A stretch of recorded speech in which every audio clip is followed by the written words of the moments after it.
Good afternoon, everybody, and welcome to the United We Strike Radio Marathon. I am Gary Hendershot, and control has finally been transferred over across the pond to my underground sanctuary just a few miles south of the New World Odor. I had a little trouble getting my streaming computer to work today, so I apologize to everybody I inconvenienced, but technology is marvelous when it works as advertised. In any case, the first host that I'm going to introduce this evening is our friend Lark in Texas. And if you'll stand by, I'm going to go ahead and bring Lark in right now. Lark, it's your half hour to burn as you see fit. And at this point, sir, you have control. Well, the bastards have us surrounded. Yeah, I try to have some neighbors watching my back. How about you? I am surrounded by criminals and zombies, and so I have to tread lightly. Yeah. Probably you too. Well, where I'm located, treading lightly is not just a state of mind; it's a fact of life. You know, I don't know if you realize this, but I am just 12 miles south of Washington, D.C. So, you know, we sometimes get the local highways closed so that our so-called government officials, remember when they were public servants? Well, nowadays they are government officials, and they will quite literally close down our local thoroughfares when these very important people are in a rush to get to a very important meeting somewhere. Well, I think we need to gather up a posse and go arrest them all. Yeah, the problem is they got more paid help running around protecting them than we could probably muster. But you know, it's like everything else. In any case, sir, how's life been treating you? Well, just fine. I want to remind everyone, though, that those folks in Washington, just like the criminals and the zombies that surround me, they're all working for slave script. So don't let them fool you. They're not so important or so special or so expert in matters that the axe maker's gift, which is what I'm going to touch upon today, can't resolve for us. I'm also going to touch upon something called mimetic warfare, because I think that it would be useful for people to understand this thing. You know, Gary, I speak to words and language and to communitarianism often. And so I often get asked, well, why would anybody want to know about communitarianism? Who cares about an ism? I mean, most folks today really don't read. And even when they do read, really all they're doing is guessing. And when they write, all they're really doing is tracing. And yet, I'm reminded of the quotes I shared last month from Sun Tzu.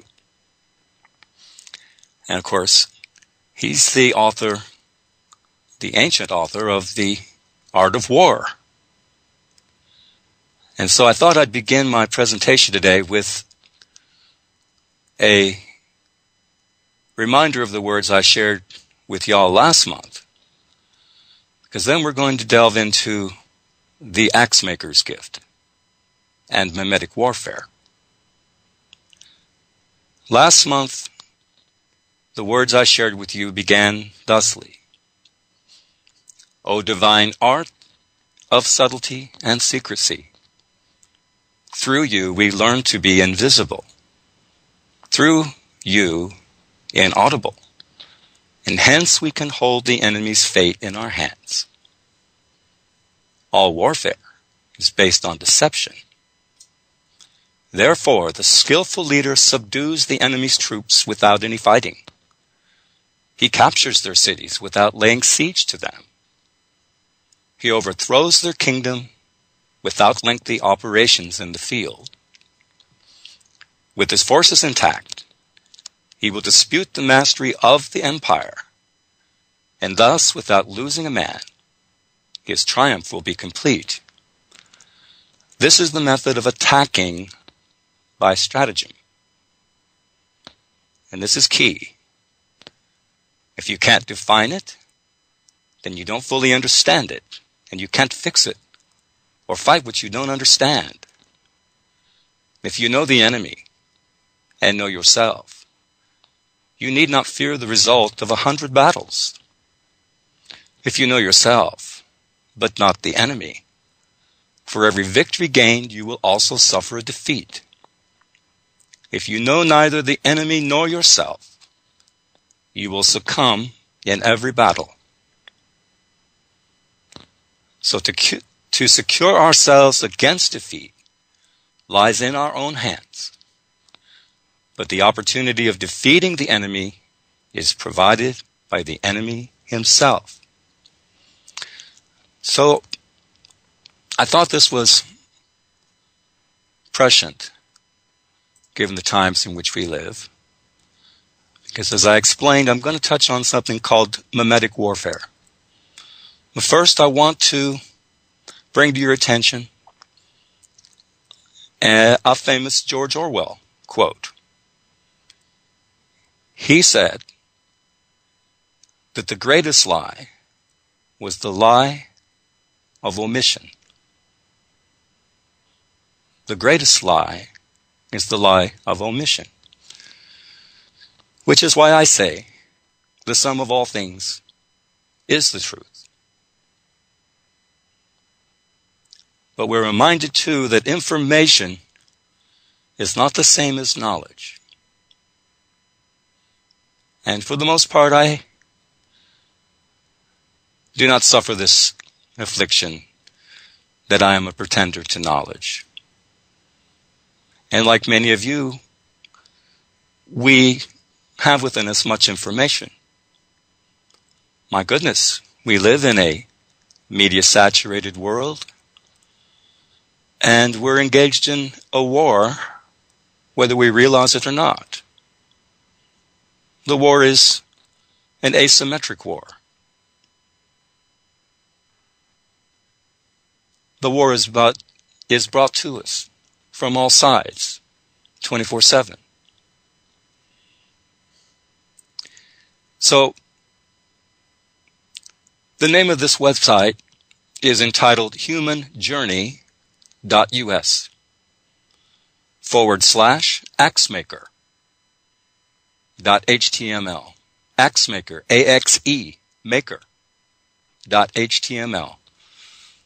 Again, humanjourney.us/axemaker.html. It begins the road to now. A report on the axe maker's gift. And here's the subtitle. Technology's capture and control of our minds and culture. Now this was by James Burke. James Burke may be familiar to some of you. He's an author and an award-winning television host, best known for that successful PBS series entitled Connections. He wrote The Day the Universe Changed. Also, Robert Ornstein, another author of more than 20 books, among them New World, New Mind, The Right Mind, and his bestseller, The Psychology of Consciousness. He heads the Institute for the Study of Human Knowledge, which is apparently responsible for the website. Again, humanjourney.us. A report on the axe maker's gift. The words begin. The book is about people who gave us the world in exchange for our minds. They are the axe makers, whose discoveries and innovations over thousands of years have gifted power in innumerable ways. To emperors, they gave the power of death. To surgeons, the power of life. Each time the axe makers offered a new way to make us rich, or safe, or invincible, or knowledgeable, we accepted the gift and used it to change the world. And when we changed the world, we changed our minds. For each gift redefined the way we thought, the values by which we lived, and the truth for which we died. And because each axe maker's gift was so attractive, not evil or ugly, we always came back for more, unmindful of the cost. Each time there was no choice but to adapt to the effects of the changes that followed. This has been true for every generation of our ancestors since the process began, well over 1 million years ago. When we used the first tool to cut more food from nature than nature was ready to offer, we changed our future. As a result, there were soon many more of us, and as our numbers grew, so did the power of those who could wield the axe most effectively.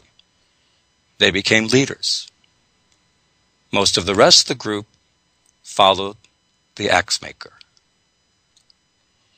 Now I'm going to stop right there because I want to give you a bit of hint about the art of deception. And redraw a connection to the words from Sun Tzu. This website offers very interesting information. And the PBS television series by the same name was quite engaging. I remember that I watched it years ago on television. But what was an axe but a tool? It was something utile or useful. It was a product of man. When we think of a utilitarian device, we think of a tool. And what was an axe maker and his gift but an axe? Presumably to fell a tree. But we have to ask about this subtitle, Technology's Capture and Control of Our Minds and Culture. So let's take a moment to revisit Norbert Wiener. Remember in 1948, while at MIT, he introduced a book entitled Cybernetics, or Control and Communication in the Animal and the Machine. Now, we spoke to this once before. Man is an animal? Says who? Says what?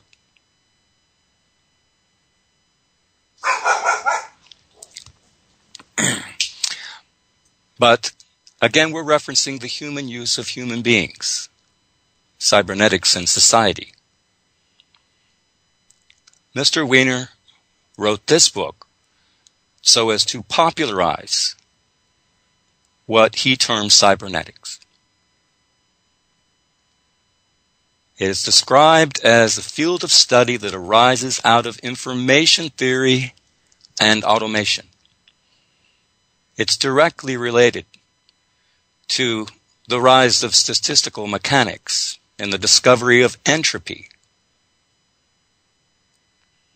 It sought to create order out of chaos, this study of cybernetics.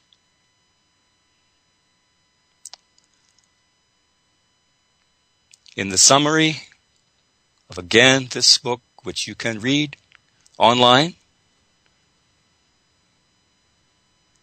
he describes cybernetics as something which impacts the society at large, that it had implications for political, judicial, and scientific organizations.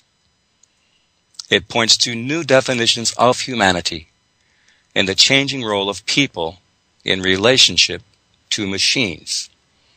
So very often, when I think of technology, I know perhaps yourself, you think of machines of some kind or other. But let's never forget that probably man's oldest technology is language itself.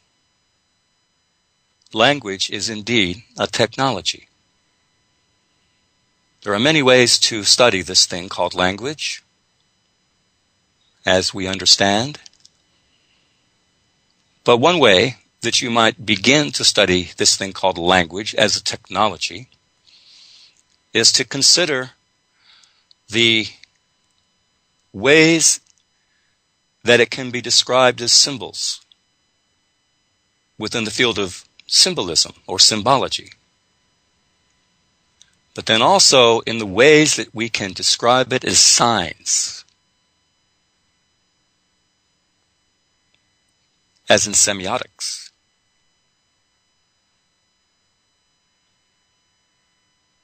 Many words that we employ unthinkingly have a multiplicity of meanings, interpretations, and nuances. We must be aware of this in the world in which we inhabit today. Remember, though, you're not what you think,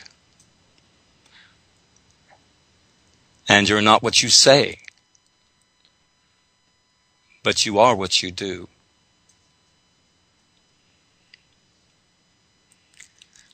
The website I pointed you to earlier,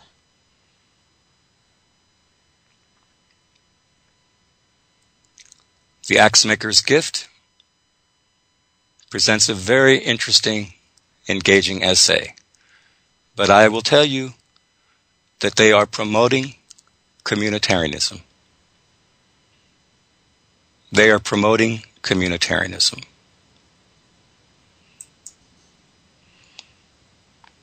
An article you can read online is Cry, Our Beloved America, Sliding Down the Communitarian Slope. Cry, Our Beloved America, Sliding Down the Communitarian Slope. You might recall last month I mentioned the 4 major mind viruses. The problems can be reduced to 4 words: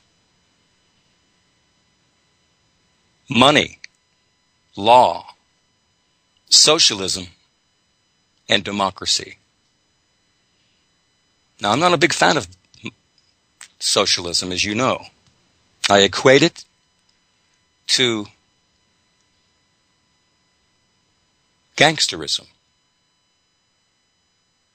and to slavery. That's all the same. And socialism is communism, it's corporatism, it's fascism. Communitarianism includes mercantilism.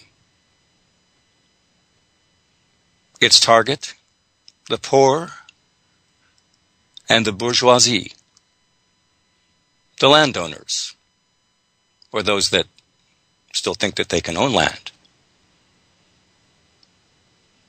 So long as we have a counterfeit currency that we labor for, that we pine for, we will remain divided and conquered and as enslaved. Alexander Fraser Tytler, T-Y-T as in Tom, L-E-R. He described democracy in the worst way. He said that a democracy cannot exist as a permanent form of government. It can only exist until the voters discover that they can vote themselves money from the public treasury. From that moment on, the majority always votes for the candidates promising the most benefits from the public treasury, with the result that democracy always collapses over loose fiscal policy, always followed by a dictatorship. And this is what we live in today, a scientific dictatorship of the global to local community. This is what supplanted the old Marxian ideal of a dictatorship of the proletariat. As we will see, this was a scam. The art of deception. The average age of the world's greatest civilizations has been 200 years. These nations have progressed through the following sequence: from bondage to spiritual faith, from spiritual faith to great courage, from courage to liberty, from liberty to abundance, from abundance to selfishness, from selfishness to complacency, from complacency to apathy, from apathy to dependency, from dependency back into bondage.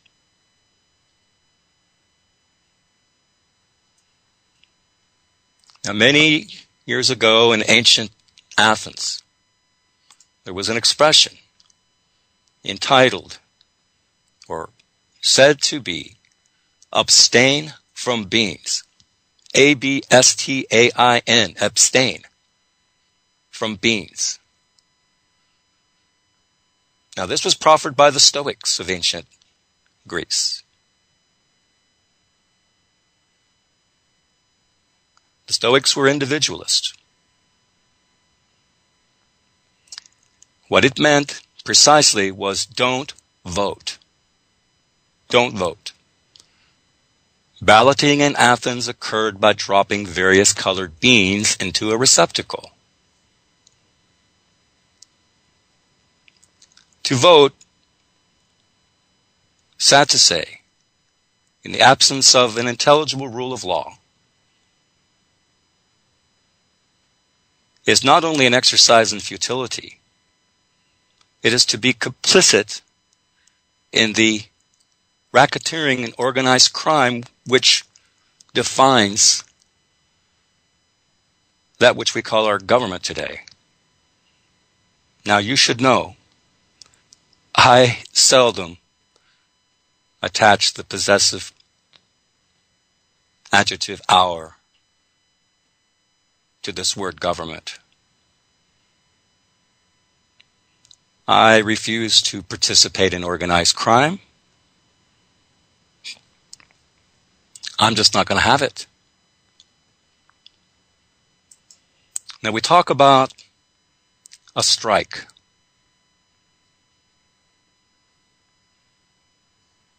Henry David Thoreau said, "There are 1,000 hacking at the branches of evil to the one who was striking at the root." And this is what I urge you to be. The one who was striking at the root.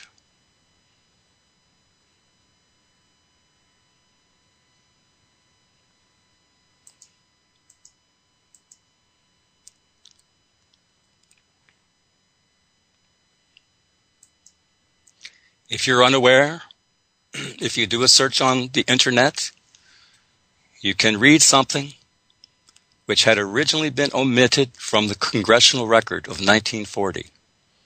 The keyword search words are U.S. Congressional Record, 1940, British Israel, World Government. And if you go on Amazon.com and do a search for this word memetics algorithm, and or meme theory, you will learn the significance of this word meme, M-E-M-E. This is a word that was coined in 1976 by noted British atheist Richard Dawkins in his bestseller entitled The Selfish Gene. So prior to the publication of this book, the public at large had no knowledge of this word meme, which is just as well because Mr. Dawkins made it up. And you can read the reviews, more than 100, of a book entitled Virus of the Mind, The New Science of the Meme, by one Richard Brody, who was the principal author of Microsoft Word.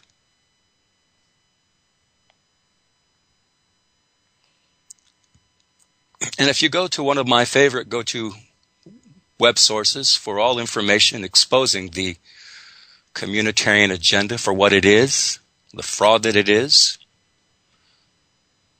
that would be living outside the dialectic. Do a search for my name, Lark, L-A-R-K. And you will come up with something entitled Meme Theory, Memetics, Sociobiology, from Lark in Texas.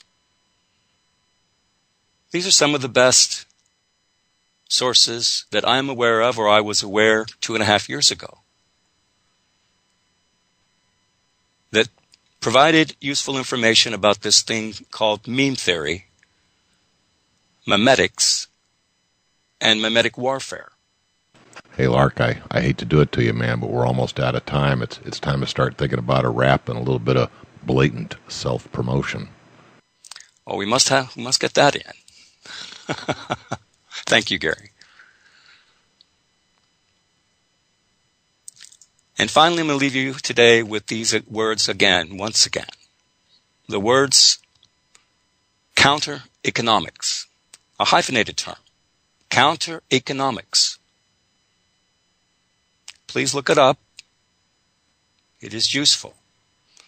And also, those words autarkism or autarky.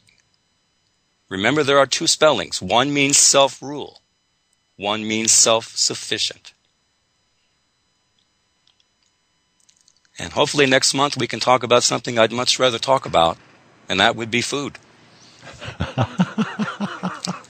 I'm getting hungry. Lark in Texas, thank you so much for your participation in the United We Strike Marathon.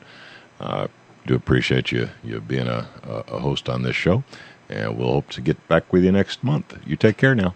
Well, very good. Thanks, Gary. Bye, all. And that was our presentation from Lark in Texas, and if you'll stand by for just a moment, I will take us out with a little tune and bring up our next guests in just a moment.